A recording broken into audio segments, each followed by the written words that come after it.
These are the jobs you may not see every day, but just know we're working hard to make Hillsborough County a better place to live, work, and play. Subscribe to our YouTube page for more great county-related videos, only on HTV.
Is your local business or organization looking to give back to the community? Help keep our roads clean by joining the Adopt a Road program administered by Keep Tampa Bay Beautiful. Keeping our roads clean is a great way for team building as well as exposure for your business. Select the road your business wants to adopt and dispatch a team to remove litter and debris. Participants will receive 2 signs showing their organization's name as well as safety equipment and instructions for cleaning roads. You can help keep Tampa Bay beautiful by adopting your own road today. To learn more, visit hcflgov.net/cleanhc.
Tampa Bay is like no place else. Wait, you can't recycle the bag.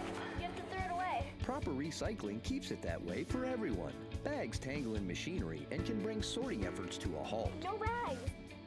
Trash the bags and keep our recycling program moving forward. No, Mom, look. No plastic bags. Do your part to keep our recycling bag-free. Trash the tanglers or return them to participating retailers. For more information, visit tampabayrecycles.org.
No, I'm just concerned what's my responsibility and what's. Got it. Good morning and welcome to the meeting of the Hillsborough Transportation Planning Organization, the TPO. We'll call the meeting to order and start with the Pledge of Allegiance.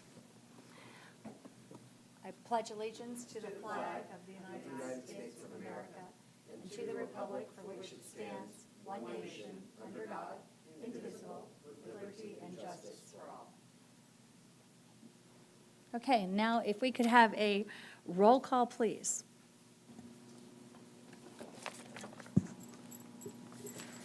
Commissioner Kemp, Here. Commissioner Cohen, Here.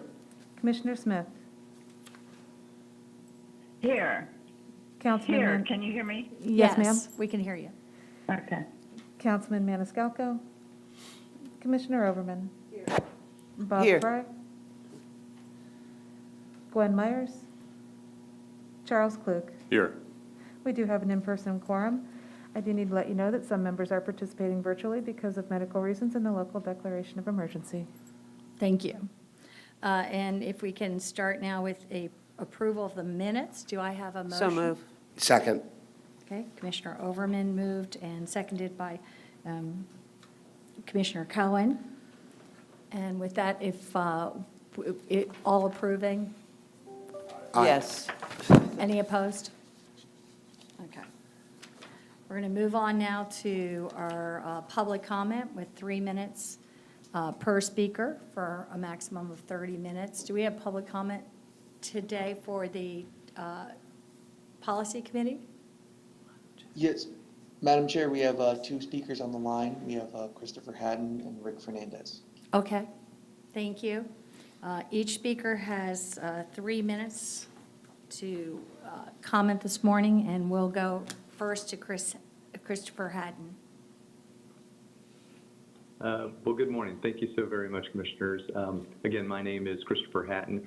I'm a transportation engineer with Kinley Horn and Associates, and I am one of the engineers assisting the Rhythm development, formerly known as the University Square Mall redevelopment, working in conjunction with RD management. We know that with the Fowler Avenue PD&E getting underway, we have been requested by RD to provide our feedback on the type of transit lanage the Rhythm development would like to see on Fowler. Our focus obviously would be to have the design that we believe provides the best safety, transit access, project access, and flexibility for future developments and future improvements along Fowler. And based upon these factors, our initial belief is that we are in support of what they call the BAT lanes, which is the business and transit lanes along Fowler Avenue, which again we believe provides the best design for the safety and access and again future flexibility along Fowler Avenue. We know that right now the PD&E is just getting underway. We've been in coordination with Mr. Craig Fox at the FDOT. We know that there will be some future public involvement, but that has not been scheduled and it is probably for later in the year. So we just wanted to again begin this process of bringing forth our thoughts. We look into it more in terms of what we believe, again, is best. We want to ultimately share our thoughts and views with you all today. Thank you. Thank you. And Rick Fernandez? Thank you, Chair. Can you hear me all right? Yes, we can. Good morning to the Policy Committee. My name, Rick Fernandez. I'm out of Tampa Heights. I'm also your CAC Vice Chair speaking individually today. I have submitted written comments and incorporate them by reference. I think they went in yesterday, if I recall correctly. My comments this morning are focused on the statute that has become known as the point of no return statute, 339.175.8 Delta. I won't read the statute, it's in my written materials. Attorney Cameron Clark discussed this statute at the TPO board meeting back in June of 2021. That was your annual tip review hearing. That discussion was prompted by Commissioner Overman's motion. I'll term it a motion to strike. I'm not sure how she referred to it. A lane movement from the DTI quick fix. It was westbound I-4 to northbound 275. This statute, the point of no return statute, was evoked as a possible obstruction to the motion, and I'll leave the transcript to your perusal. It also was filed. Mr. Clark makes abundantly clear in his comments that the statutory language is not defined. There's ambiguity in the statute. There's no case law, no legislative intent to guide interpretation. Faced in that moment with Commissioner Overman's motion, Mr. Clark could not say yay or nay. His quote is, "I'm not definitively saying you can or can't do this. There's ambiguity there. It's less clear than you might think." Commissioner Overman withdrew her motion. I don't know why. The statute at that point was moot, but the motion could have been pursued, and in my opinion, still could. Please revisit this statute and its applicability to TPO board business.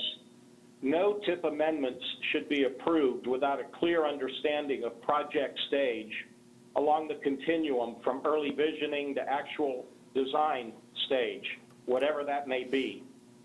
Finally, the CAC has passed a motion to strike Amendments 8 and 9 from the TIP. Those are lane movements that affect our retention walls along our eastern boundary. If anyone suggests to you at any time, today or after, that subject statute acts to extinguish this CAC proposed action, please point them to Mr. Clark's words and recognize that this statute does not neutralize the TPO's board's authority. No such suggestion was made before the CAC as this motion passed with a vote of 10 to 8. Thank you very much for your time, and I'll see you at your board meeting. Thank you. And with that, we will move. Actually, we're starting with our regular agenda at this point, and we'll move to a previously deferred item with the I-275 project development and environmental studies. Beth Alden. And I believe that we have Amber Russo with DOT District 7 on the line to provide us this briefing, and I just really appreciate Amber's patience coming back for a third time.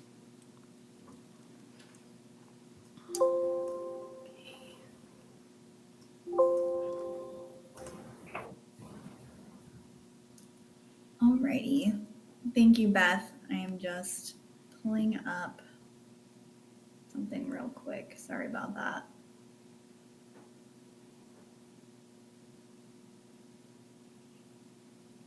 Oh, my file is just closed down on me, so 1 second.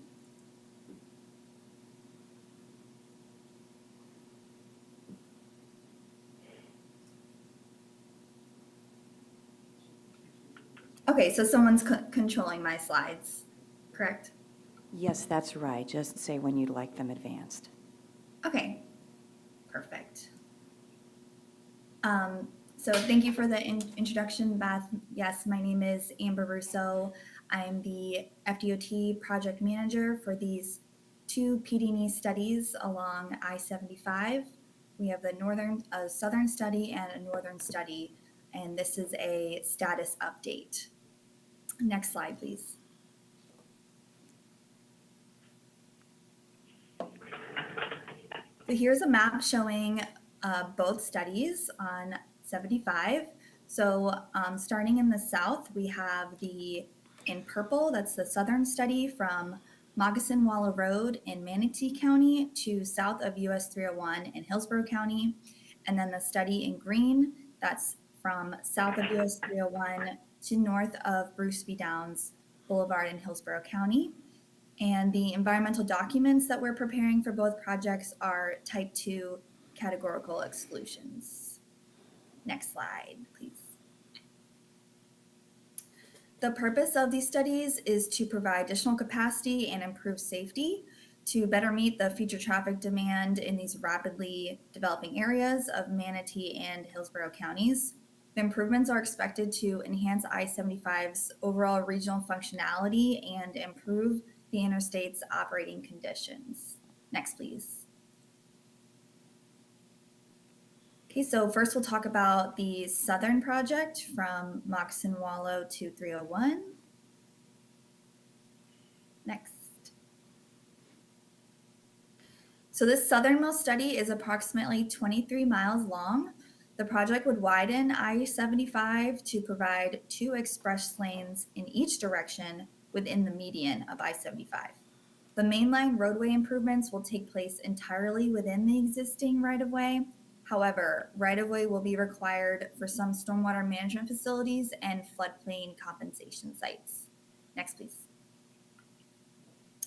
Today, I-75 is a 6-lane facility from Moccasinwalla Road to Gibsonton Drive. This corridor in the section typically contains 3 general use lanes with 10 to 12 foot shoulders on both the inside and outside. There's also an 88-foot grassed median that separates the 2 directions of travel. From Gibsonton Drive to south of US 301, the roadway is a 6-lane facility with 3 general use lanes, but also includes 1 12-foot auxiliary lane in each direction. Next, please. The preferred build typical section includes adding 2 12-foot buffer separated express lanes in each direction within the median of I-75. 12-foot outside shoulders and a 15-foot inside shoulder are proposed. Next, please. There are 3 interchanges within this study's limits. Improvements at the Big Bend Road interchange are being addressed under a separate design build project in coordination with Hillsborough County and is currently under construction. A diverging diamond interchange is proposed for the Gibsonton Drive interchange, while at State Road 674, operational improvements will be provided. Next, please. Now we'll move on to the North project, and that is from south of US 301 to north of Bruce B. Downs Boulevard. Next, please. So like the southern segment, this study will widen I-75 to the median and provide 2 12-foot express lanes in each direction.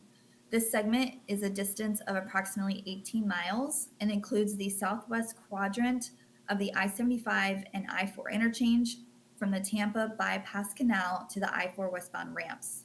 These improvements will also take place predominantly within the existing right-of-way. However, right-of-way will be required for some stormwater management facilities, floodplain compensation sites, and near interchanges for ramp improvements. Next, please. Currently, I-75 from south of US 301 to Bruce B. Downs Boulevard contains 3 general use lanes in each direction with 10-foot inside shoulders and an 88-foot grass median. The section also contains a collector distributor or CD system from US 301 to State Road 60 with 2 12-foot travel lanes in each direction and 6-foot inside and 8-foot outside shoulders. Next, please.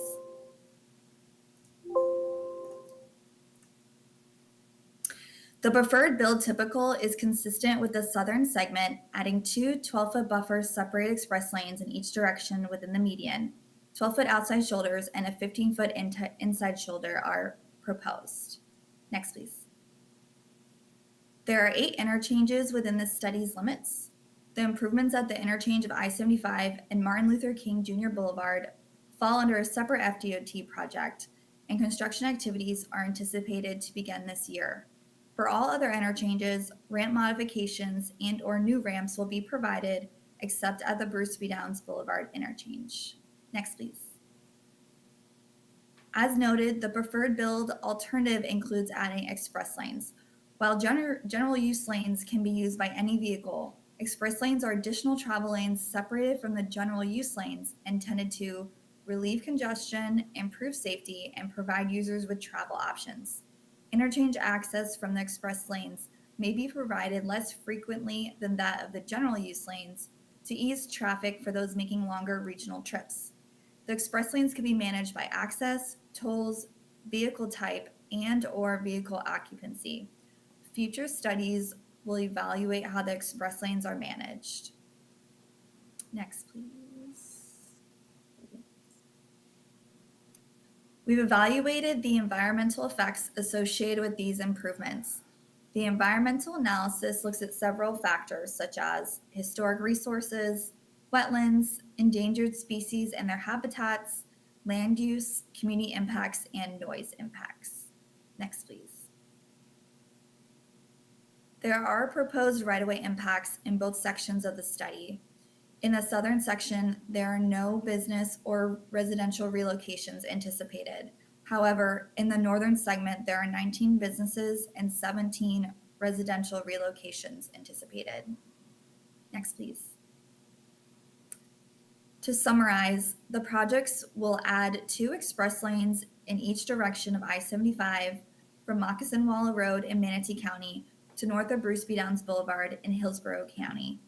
It will include noise barriers where feasible, make improvements to interchanges, and acquire right-of-way for some main line and ramp improvements, pond sites, and floodplain compensation sites. Next, please. The preliminary costs associated with these projects are shown on this slide. $638 million for the southern study and just over $2 billion for the northern study. Both projects are shown in the Hillsborough Long Range Transportation Cost Feasible Plan. Next, please. This is where we are in the process. Our public hearing was held on January 27th, 2022 for both studies, and we anticipate approval by spring of this year. Next, please. As mentioned, our public hearing was held on January 27th. There were 29 in-person attendees and 83 attended virtually. There were 19 verbal comments made. The main concerns included the desire for noise abatement, especially barriers and vegetation, capacity to alleviate congestion, and safety. We have responded to all the comments that were postmarked by February 7th. Next, please. On this last slide is a link to the project website and also our contact information. And the next one is, I just want to thank you for your time and a little safety message for you all. Also, I apologize. It looked like one of the slides, the typical section was, didn't print correctly. So I can get that over any slides that didn't show up correctly in your packets. Okay, thank you very much. I appreciate that. And we'll move now to anyone with comments. Commissioner Overman. Thank you. Thank you very much. And thank you very much for that presentation. It's very clear that we need to make sure that when we are evaluating the studies and we're taking a look at what FDOT is planning for our community, that we have great transparency. And we've had a previous workshop that actually explained the concept of managed lanes and what that meant. But I am going to suggest that while we have an expressway authority that actually builds expressways, the interstate highway is 75 was built with public funds and has been free and should continue to be free for our working class, our students, and our workers, as well as to the businesses that need to get from point A to point B rapidly, because that does cost them money when they get stuck in traffic. But our public highways are meant to serve the public equitably. And this board has approved an equity process in order to ensure that our investments are done in an equitable manner. And to address that issue, and particularly in this environment of inflation, it's important that our residents are able to commute on I-75 and should not be subject to tolls. Toll prices also can vary based on congestion, which puts our hardworking residents at an unfair disadvantage. So I'm going to, while I agree that there is a need to address the congestion on I-75, I think it's incredibly important for us to be very transparent about what managed lanes mean for this project. In the slides, it did indicate that the express lanes can be managed by access, tolls, vehicle type, and occupancy. And we can establish those kinds of standards in our expressways process in order to address congestion. But I want to make it very clear.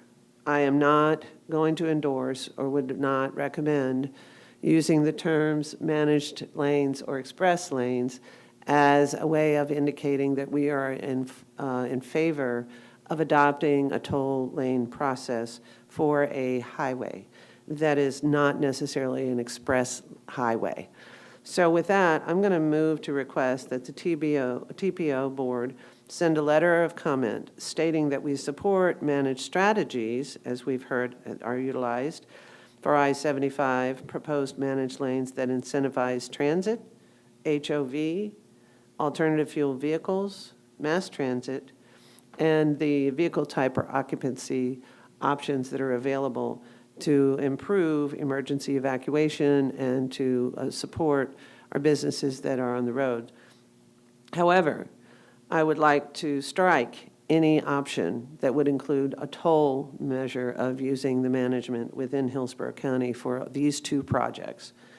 That I think it's critically important that we make sure that we're transparent when we're talking about managed lanes, and that Hillsborough County TPO is not in support of using tolls as a method of managing lanes. So Commissioner Overman made the motion. I heard Commissioner Smith, and I see that your hand is up. Who seconded that? And we'll move to Commissioner Smith at this point.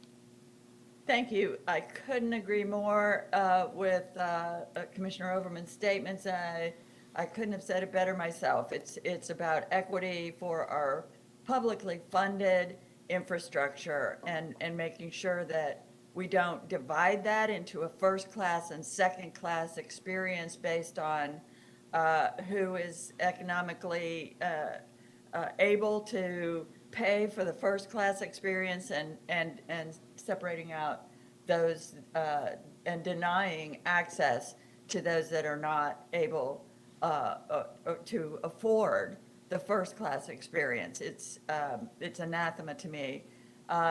I just want to make sure, so yes to, and I hope we can support striking any reference to toll lanes as an option for managed lanes. But I want to make sure that I heard one of the options is HOV. I think that's sensible, as well as, there can be express lanes that go a longer distance without several exits. I'm open to considering that as a way of managing traffic. For example, on the Selman Expressway, or whatever they're calling it now, the crosstown, the express lanes I take into work every day are the same price as the lower lanes that have more on and off ramps, but they offer an express experience like an express bus that just has fewer stops. So I think that's an option, and I'm not sure I heard that in Commissioner Overman's motion, but I think the main thing is to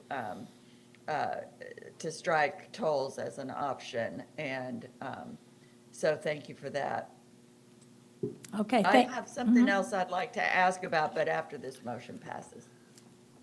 Okay. Or is dealt with, I should say. Yeah. Okay. Commissioner Cohen. Well, thank you. I agree wholeheartedly with what's been said substantively. This is a procedural question. Is your motion to ask for the policy committee to suggest that the full board write this letter? Or is that where we're going here? Exactly. Okay, Request that got the TPO board send a letter, making it very clear. Okay, but in other words, we're the policy committee's asking that. Thank you. Got it. Yes. Okay, is there anyone else that has comments as to the motion? I'll just say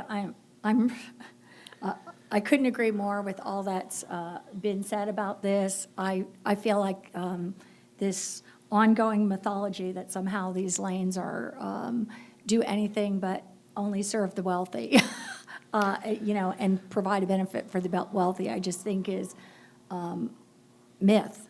And it is really, they are really Lexus lanes, or I don't know what you want to call them, but in other places in the country too, where, I have family that live in Northern Virginia. I know that your family is from somewhat around there, but I hear about that. Even though they could afford to use the lanes, they will not, because they cost, believe it or not, there, it's 10 miles, And it can come to $40 at prime time in the mornings each way. So that's $80. I mean, and I asked them when they made a presentation here at the TPO, and they said, well, only 2% actually get that.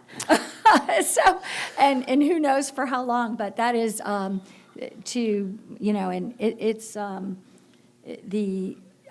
also would like to say that the HOV, which we have summarily seem to have gotten rid of in so many places all over the country, serve the purpose and do encourage what we want to encourage, carpooling or more than a single occupancy vehicle. And we've just discarded that. So, to the point of the access lanes or HOV, I say access lanes in terms of being able to go, as Commissioner Smith said, without additional exits, for those who are going for long-term, makes a lot of sense in terms of separating traffic. Chair, can I make a clarification of the motion just when you're done? I'm sorry. Yes, go ahead, I'm finished. Okay. The only thing I wanted to add to my motion is where I mentioned proposed managed lanes / express lanes, because the presentation specifically identifies express lanes, and in case there's any question what I'm talking about, when I'm referencing managed lanes, I'm also including express lanes. So if I need to restate it, I will, but I think it's very clear what I meant. Or I guess we could say that we're not supporting tolled lanes. Well, yeah, that was part of it. So. Yeah, I know that you said that, Yeah. but to be clear about that, because they've taken over a lot of other language that refers to it without saying exactly that these are just toll lanes. And again, these are toll lanes that I think are specifically odious in that they really serve the super wealthy rather than even being, is priced for everyone if you were to have that option. I mean, like a flat pricing or something like that. People, it's a terrible burden for the less wealthy. So Go do I ahead. need to restate the motion for the clerk? Mr. Klugman. Before we restate the motion, could we have DOT explain the implications of that? I'm not sure if they didn't really talk about toll lanes, talked about express lanes, and then is this something that's acceptable to them, or what? Is the funding based on that? I'm not sure what the implications are of voting for this. Good question. This is Amber Russo. I'm going to defer to the District 7 FDOT room. Yes, this is Kirk Bowen. Can you hear me? Yes. Yes. Yeah, I'm the environmental management engineer here at District 7.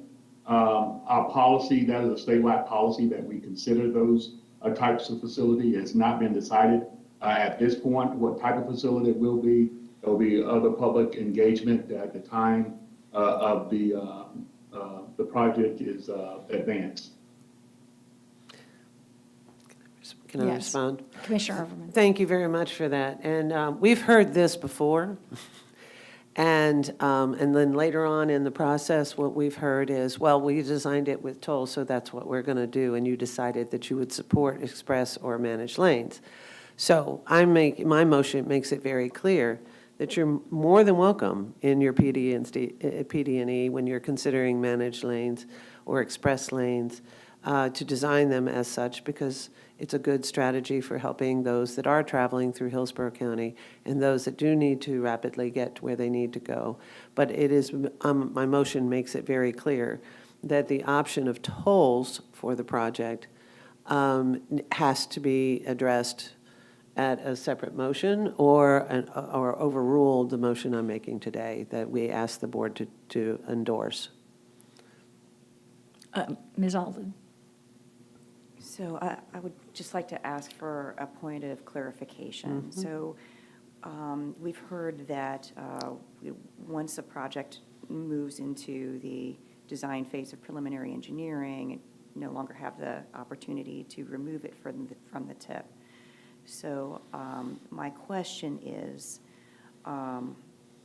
it your intent that the letter state that the TPO would not support moving into the next phase of the project if it includes tolls as one of the lane management strategies. That is correct. So that's the wish for how we draft this letter. Yes, that is correct. That is my intent. And understanding that the complexity in the staging is important, which is why I wanted to make sure that we addressed it here at the PD&E stage. Commissioner Cohen. Yeah, I think it's become very clear to us that the timing of when we weigh in on things is very, very important. And the time, to Commissioner Overman's motion, the time to weigh in on this is now. It's not to try to weigh in on it later and say, oh, we didn't mean for it to get this far without us weighing in on it. I think that you're very wise to bring this up at this point. And my interpretation of that comment from DOT is that now's the appropriate time for us to comment, that they're going to still be open for public comment about this for some time, and that if you speak now or forever hold your peace. So Exactly. So do I need to restate the motion? I think it's clear, but just for the clerk's point or for the transcriptionist's point, I think it's very clear. I saw a lot of nodding heads, and we would be bringing back a draft for the board to approve. Excellent. Thank you very much. Okay, so with that, I don't see any further discussion or comments. Is there any? Okay, so with that, if we can please have a roll call vote. Commissioner Kemp? Yes. Commissioner Cohen? yes. Commissioner Smith? Yes. Commissioner Overman? Yes. Charles Klug? Voting no, I'm not sure about the implications of this. I'm voting no. Thanks. And I'm sorry, that was a no vote? No. And the motion passes 4-1. Okay. And, One more. oh, I'm sorry. Yeah. Commissioner Smith, I thought. Commissioner Smith, and I apologize for not having my camera open. I had a problem updating. I'm in the process of updating WebEx. I'll get there soon. So the other thing I want to ask about this I-75 PD&E study at this point is, can you confirm that there's no new interchanges included as part of this project or part of this study? Or will there be any interchanges? And the reason I ask is there's some talk in Manatee County of wanting an interchange in Hillsborough County at the very southern end of this study. So is that part of this? Will the study include that idea or what? Hi, this is Amber Russo. There are no new interchanges proposed within these two I-75 PD&E studies. We did present to the Sarasota Manatee MPO board a couple weeks back, and those interchanges south of the projects did come up in question, but they were outside of our project limits. So to be clear, there's nothing in our TPO planning horizon that is considering a new interchange in southern Hillsborough County. That's true. It's not in our long-range transportation plan, and I believe Ms. Russo just confirmed that it is not in these PD&E studies. Thank you. Thank you. Sometimes it's just like nailing Jello to a wall. I think I've gotten clear about something like toll lanes or something, and then it comes back in some other way. Okay, thank you. Also, residents around these projects, mostly in the southern end at this time, that I've heard are discussing their desire for noise walls along most of the project and asking if they could be installed prior to road construction. So is that part of this, and do you know where the noise walls would be placed? and could we get a list of locations? This is Amber Russo. So we have a noise study report that outlines all of the locations where right now we see as feasible and reasonable for noise abatement measures, including noise barriers. And the beginning of your question. So as far as the barriers being built first in construction, that all depends on if that's feasible for the construction plan. FDOT will, of course, will push for the barriers to be built first, but it all depends if the contractor is in their traffic control plan, if they're able to build the walls first and not have to reconstruct anything later. Okay, so, but FDOT will be, as far as we know, pushing to construct the noise walls first. Yes, we've received many, many, many comments and emails and phone calls referring to the noise barriers and the desire to have them built earlier in the construction phases. Thank you. Thank you very much. That's it for me. Great. I did notice that during the presentation, it was noise barriers where feasible, but I guess we will see exactly what that means. And as well, just to go along with that, I know we call them noise barriers, but I think they do. One thing I'm not as familiar with in 75 is the air effects. I know that we have a horrible, low-quality air shed that rests over I-275 and I-4 in the city of Tampa. I'm not as familiar with I-75, and I know the walls do some protection of the air pollution, but I didn't, I guess, part of this is the EIS will be looking at that. Is that true? And will we have more information on that?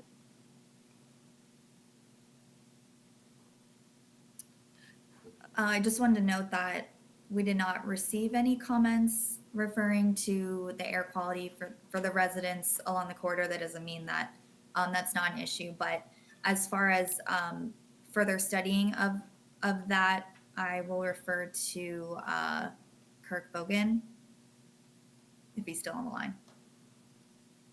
Yes, we did an air quality study for our projects, and as we all know, Florida, as far as is in an attainment area, so therefore air quality is normally not an issue for transportation projects. In fact, they help to improve it with the relieving of congestion. Well, more cars create more low-quality air, despite anything that's, I'm sorry, said about congestion. If you bring more cars in, you do create air quality, more intense air quality issues. And I know maybe residents are not at that. I know in our area where I live, in the urban downtown, that is quite an issue. But a lot of people might not realize that the watershed studies that have been done recently that tie air quality around highways, around expressways, to everything: asthma, childhood asthma, cardiovascular disease, cancer, and even dementia. And so I am concerned about that, whether or not, and I know I heard in the comments that many people were complaining about noise, and I'm not surprised about that, but I do think that this is a really significant issue, whether people that live around there know enough to know the impacts that are happening to them. Ms. Alden. So I just wanted to offer that we could produce a map to look at that issue in a little bit more detail. I know DOT has followed the rules with how air quality analysis is done, but there is more recent research that's not reflected in the federal rules and regulations, raising concerns about health impacts of folks living close to high-volume roadways, of course. So what we could do with the department's help is produce a map of the corridor, show where the walls are proposed to be built, and identify where there are residences along there, and bring that back for your information and discussion. And just for the record, because I just think it's important, because we don't get this information, that even with electric cars, because I thought at some point, electric cars, that will be, a great benefit, and it is in terms of some greenhouse gases. But some of the biggest impacts in air pollution are particulate matter, and particularly from tires that shed micro particles, as well as brake dust. And those will both remain with us, and those are both significant impacts on our air quality. With that, I'll move to Commissioner Overman. Thank you. I want to make sure I'm very clear. I thank you, Commissioner Smith, for mentioning the request by Manatee County to consider another exit. And I don't want to make the wrong statement, but I got the impression that it was not within the scope of the project now. Does that mean that for the financial analysis would indicate that we're just kicking that need down the road in this project? So, if it's something that Manatee needs and Southern Hillsborough County needs for creating access to communities where east-west roads are limited, but there's an opportunity there.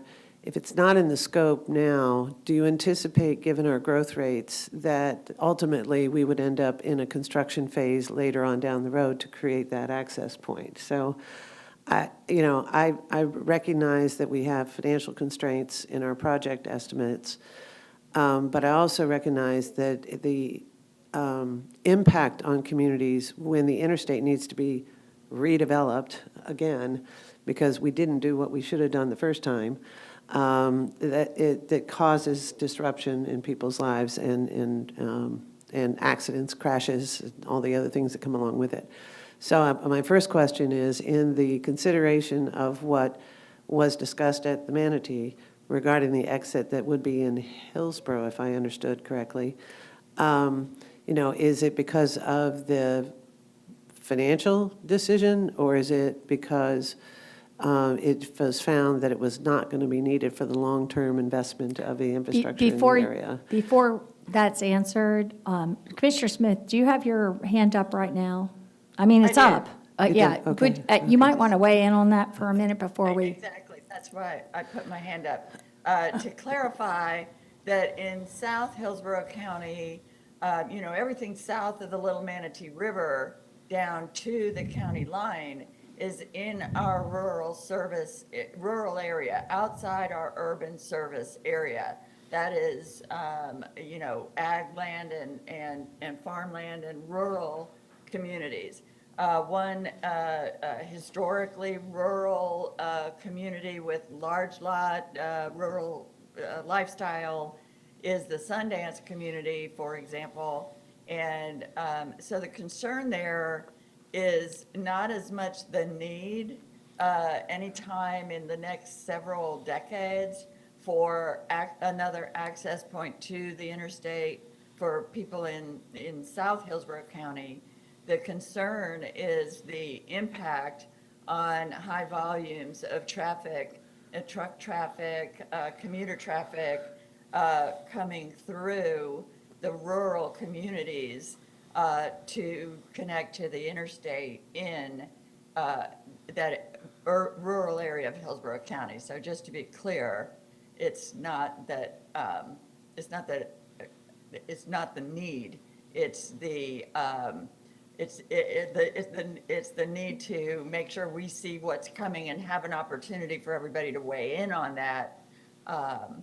Any such plans from all sides.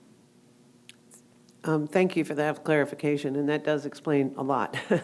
And I understand the concern for that rural community.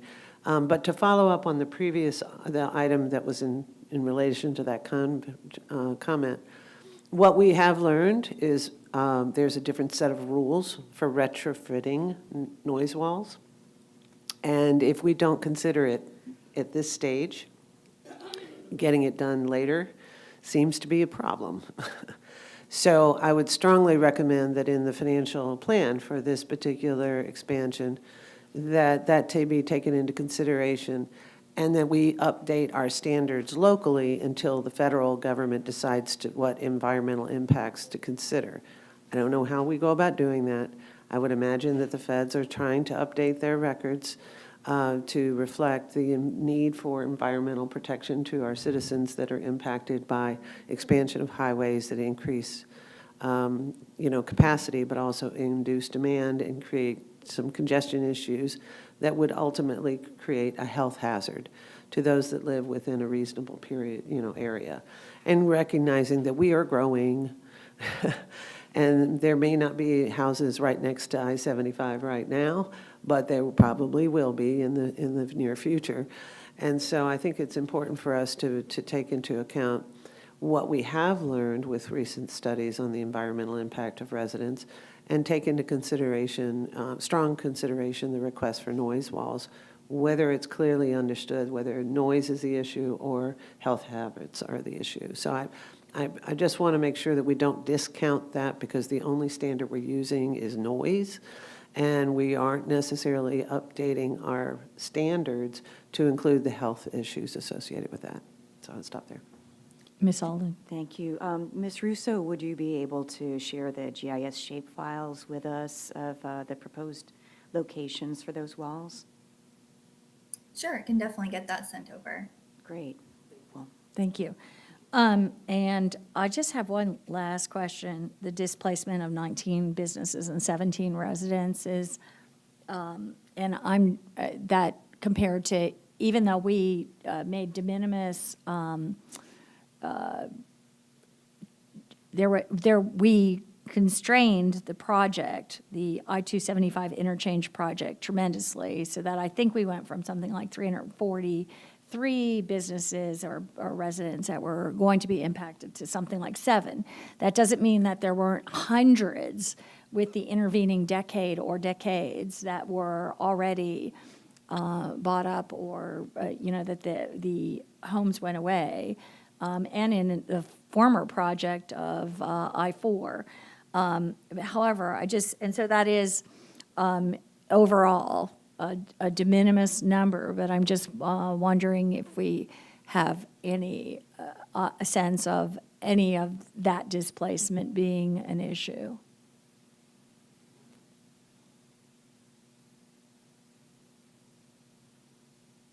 I'm sorry, is that a question for me? Yes. I just wondered if there was any, I don't even know where these are. I don't know if they're spread along the whole corridor, if they're in one area, and if there are any issues in terms of that displacement. I mean, some people, see that as a opportunity rather than an issue. And I just wondered if at this time, preliminarily, we see any problems with that. I will say that several of the relocations are due to the stormwater management facilities and the floodplain compensation sites, and then near the interchange ramps where we're having to kind of widen the footprint of the interchange and add ramps. As far as more detail on what type of relocations these are, I can defer to one of our engineering consultants to maybe give you a little more detail. That's what you're looking for? Sure, or if not at this time, later. And I also wanted to see whether we should anticipate that there might be some issues with regards to it.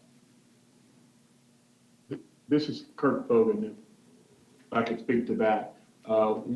During the process, we looked at alternate pond sites, and we tried to minimize as much as possible any relocations, and so that's being considered in our pond site selection. But as we know, as a project defers, development happens, and so when we get into design, it may move again. And so we try to minimize those relocations. But one of the unavoidable consequences of a project like this is that there will be some relocations. We try to minimize as much as possible. Kirk, Yes, Ms. Alden. Kirk, how have you notified those property owners? We have had our public meetings with them. During the public hearing, they were identified as relocations, and we have had conversations with some of those. Okay, Commissioner Overman. Thank you for that answer. That's very helpful. If you have identified 19 businesses and 17 residential locations, as this project moves forward, I highly recommend that FDOT purchase those properties immediately so that the landowner and the business owner doesn't suffer the economic decline of outstanding question. If FDOT changes their plan, then FDOT can figure out what to do with the property. But what we have seen is that the outstanding question has actually economically impacted communities, and that economic impact has been felt by the resident and the business at a greater rate than what FDOT has experienced, and I think that is not an equity equation that I would like to endorse. So given that you're having those conversations, if the plan changes, then FDOT can sell the business, or sell the property. But so that those businesses and residents are able to attain a fair price without feeling the either economic or conditions decline that occurs when FDOT piecemeal buys those pieces, and then the neighborhood suffers as a consequence of it, and the homeowner actually ends up not receiving what could have been a different market value. I think it's important that we clearly identify that up front and begin the negotiations with those business owners if it is true that it's very clear that there is absolutely no change that we see at this point with those business owners. And I would assume, since you've spoken with them, that that is the path that we're moving.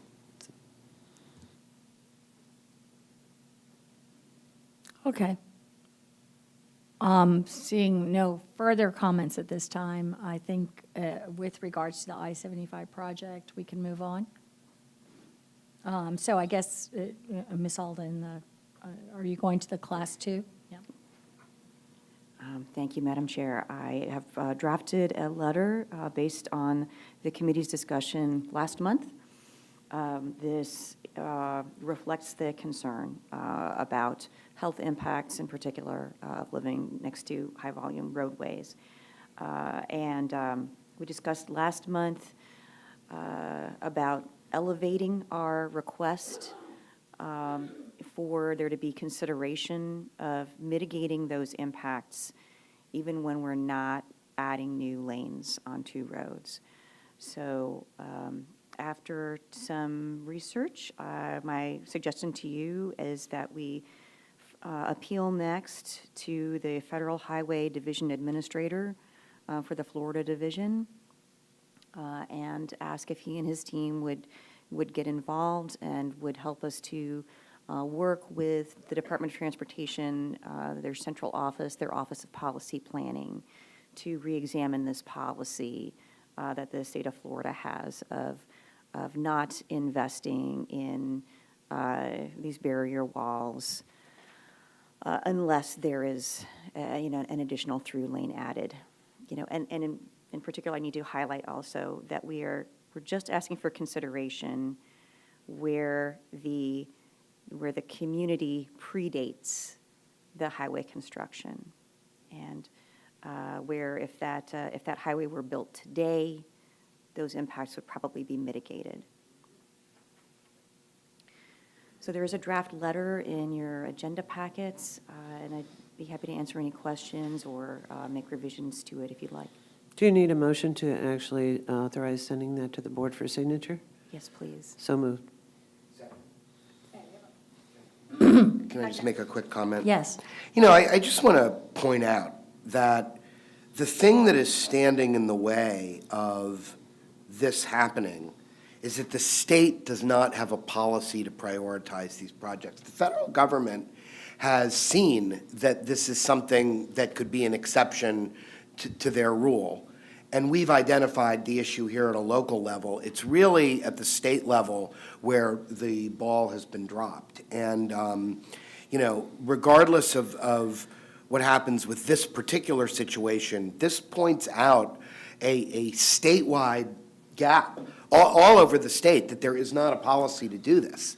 And I'm sure there are other neighborhoods and other cities and other municipalities that are running up against the same obstacle course. So I'm happy to support it, but you know, it is a larger issue.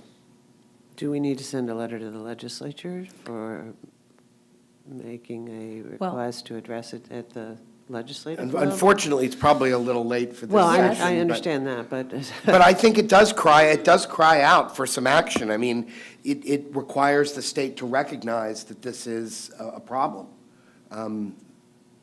It appears that it is an agency policy, so the Department of Transportation could make a change to their policy. So let's give them one more opportunity to do that, and then see where we go. So it would be an agency policy that, in order to change that agency policy, it would be for instance, I mean, the governor is head of our executive offices. So if the governor individually decided without the legislature that our policy would change with regards to this statewide, that would change the policy. As I understand it, that makes sense. Or the legislature could force it to happen, but a governor could do that in and of itself as herself as an executive decision. Sure, state agencies report to the governor, of course. Okay.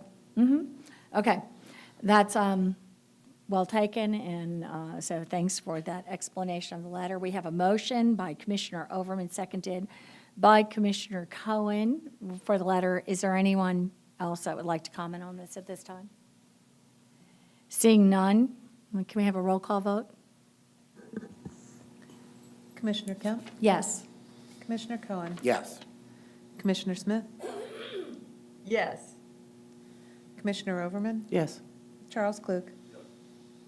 And the motion passes 5-0.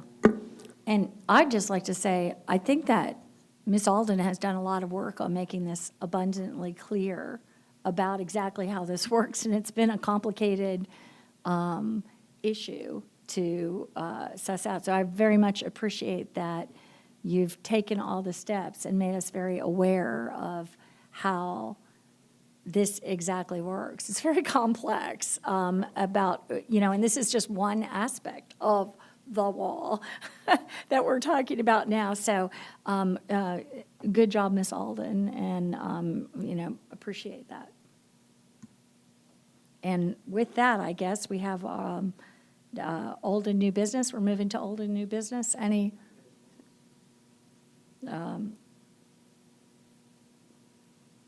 Well, the status report, I think, did you want to speak to that?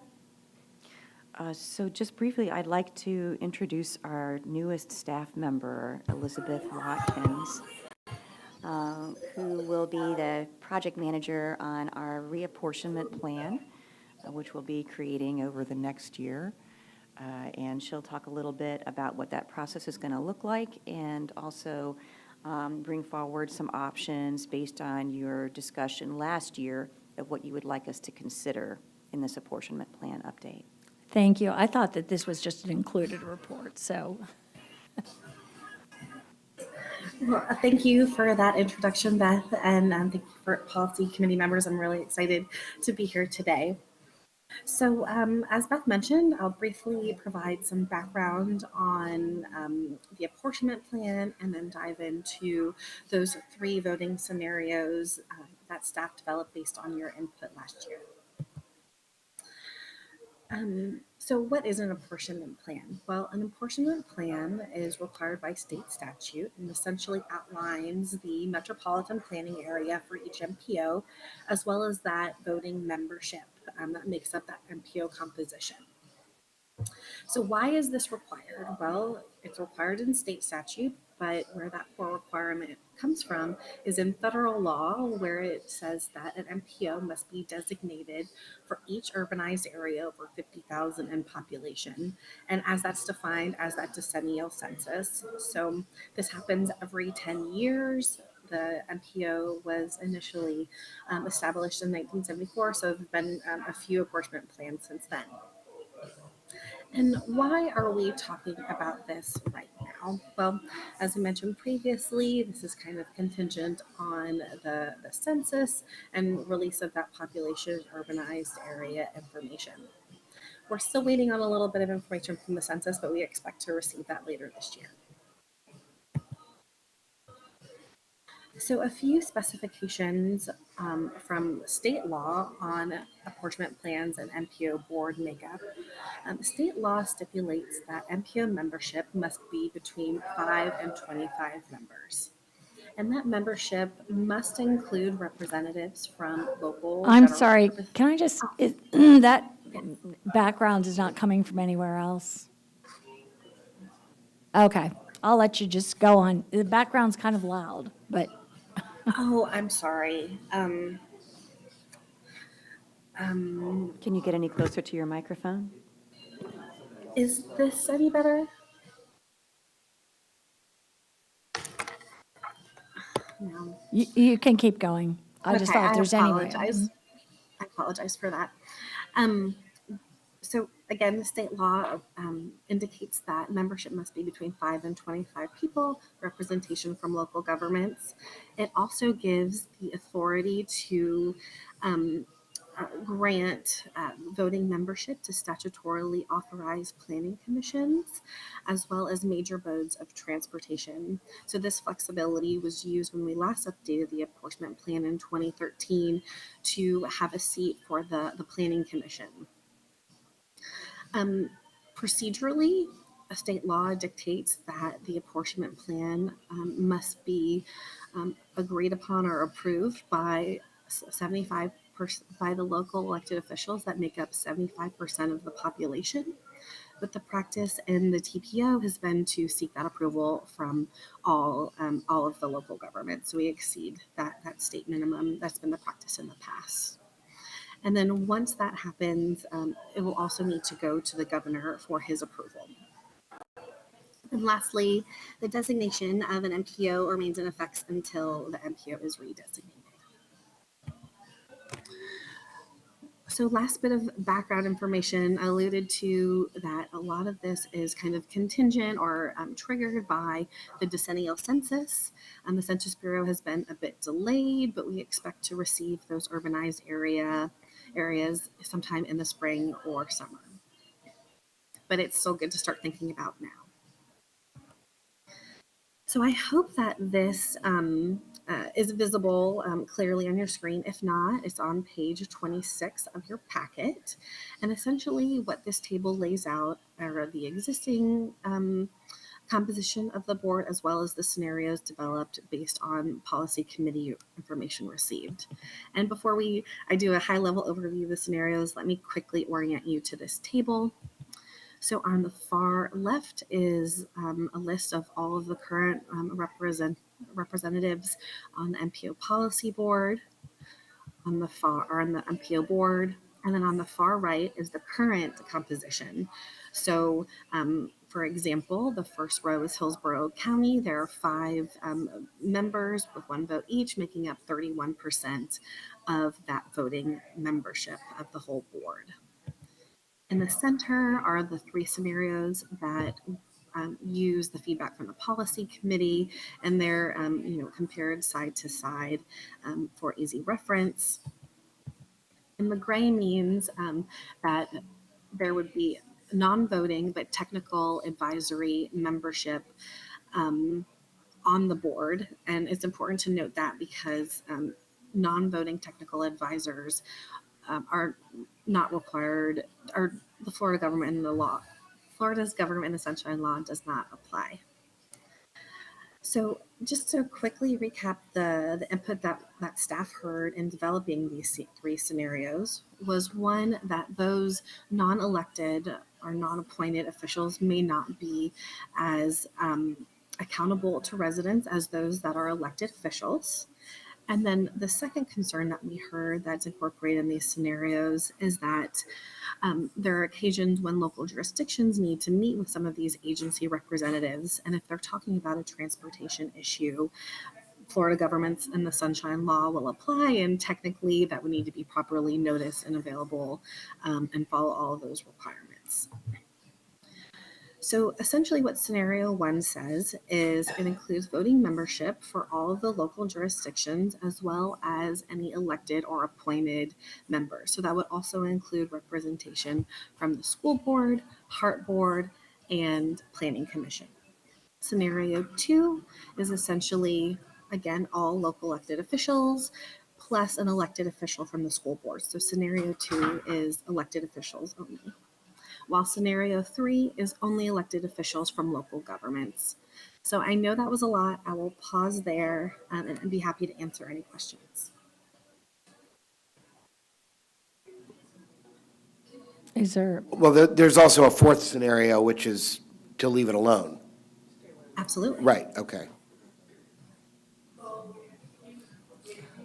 Is there any questions at this time? I just like to, I appreciate the research. I went through and looked at it, and I think it gives us some really important and interesting options, and ones that I have personally expressed that I don't think that the MPO as composed really, or TPO as composed, it serves multiple functions, and the function, as I saw it, as originally stated in the 1980 law, was really for citizens to be able to impact on. I mean, it was originally created because of the whole issue of major roadways, which we deal with all the time here, major roadways going through urban areas, and kind of destructive force and power that happened,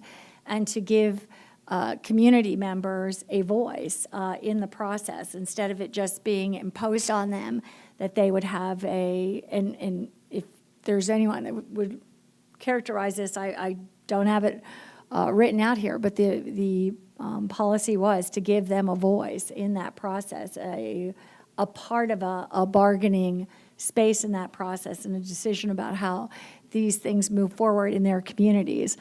I've thought the board having elected representatives that are accountable to the public that are there is a very important thing. We have a shared composition here where we have some people that are here because they are elected representatives, and they work in that way. The other level that we have are other board members that bring an expertise on a certain area to the board. And I understand originally that there was a time when FDOT, for instance, was on the MPO boards, at least some places, which was that idea of expertise, which I think definitely can be provided, the comprehensive look at our transportation system by major entities such as the port, the airport, the expressway authority, and actually HART and the planning commission. But to me, that's all a planning, not a representative function, but a planning function to give us information and to give us access to knowing what all the pieces and parts are that impact.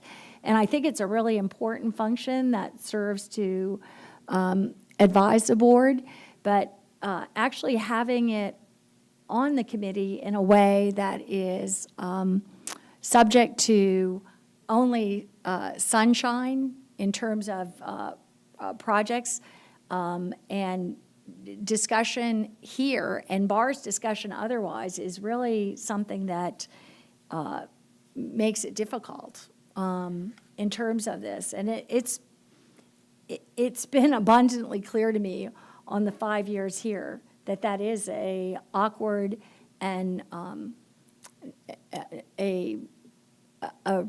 issue in terms of how we operate. And I'll say, too, that we have a really different type of operation than the MPOs that I've seen around the state. They don't do this, but it's really, again, uniquely tied to the fact that we have a massive unincorporated area, one of the largest in the nation, without having different jurisdictions. So we have our three cities here, Tampa, Plant City, and Temple Terrace. And normally, when you have something like Pinellas, when you have Broward, when you have Palm Beach, when Dade, you can think of any, you can name any of them. And what they have are, they have jurisdictions of many, many sizes, and they're all vying for representation. So they usually have, from what I understand, kind of like a council of the smaller communities that shift with elections and elect a certain number of representatives. And that's the only way that they keep their MPO boards of a reasonable size. So they're never, looking outside of that for membership. And they use, in my mind, the resources of major entities like the port or the airport or the Planning Commission or HART in ways that I think enhance the functioning and the intelligence. I say that in a way that informs how we move forward. It seems to me an advisory capacity in that way could be very, very helpful.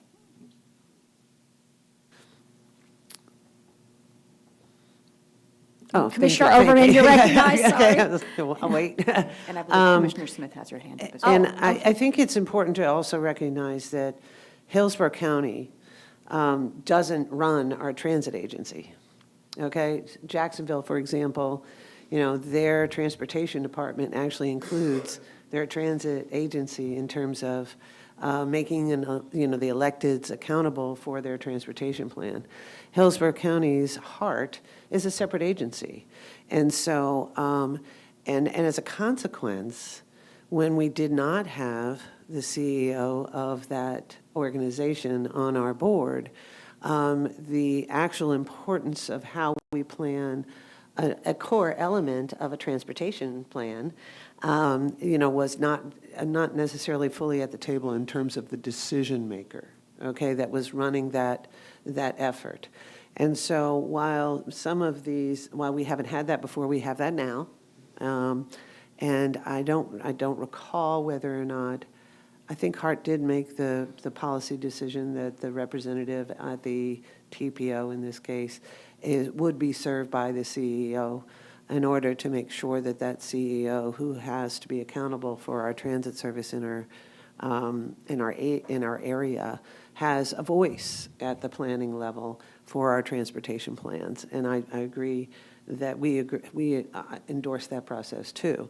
So while typically it would be a separate agency similar to, for example, THIA or the port or the other partners in our effort to manage our transportation, because it's not actually run by the county, it wouldn't necessarily have an elected position to fill that role of being accountable for elected decisions as it pertains to our transportation plans. So if we were to make any changes other than the status quo, I think we would actually not endorse the fact that we have agreed that HART needs to have a seat at the table, and in my opinion should have a vote at the table so that we can adopt a strategy that includes all methods of transportation and mobility for our area. So that's the one thing that I wanted to make sure that was different in this scenario, that would be included in the consideration.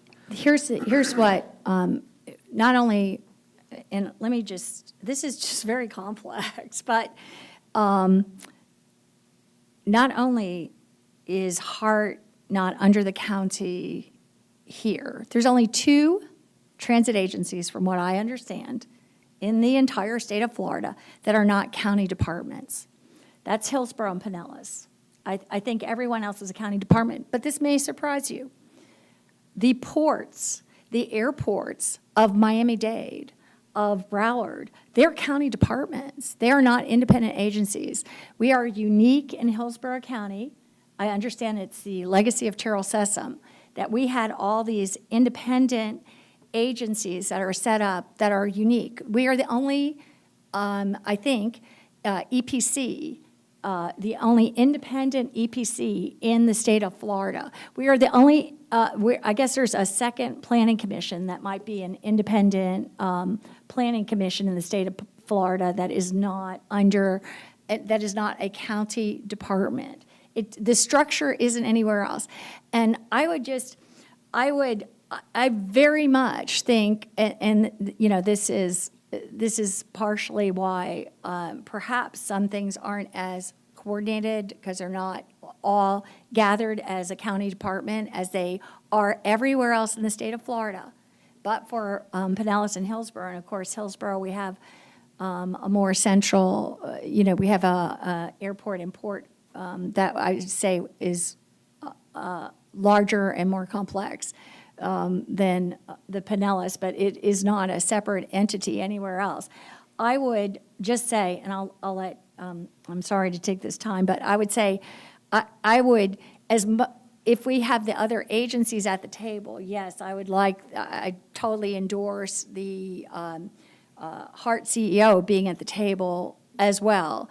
However, I do think that the voting responsibility belongs to elected officials, and the informational responsibility and the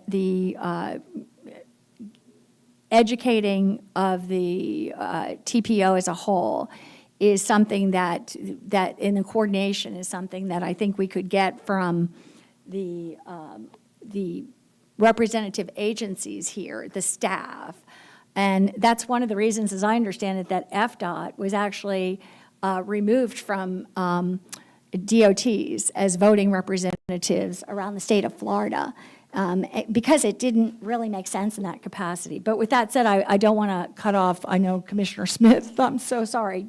Commissioner Smith, Yes, you're no, recognized. I'll just be very brief in agreeing completely with what you've been saying, Commissioner Kemp, and saying that I've watched this since the change, and I understand that after the the addition of these extra voting members, even the people who were pressing for it at the time feel now that it was a mistake.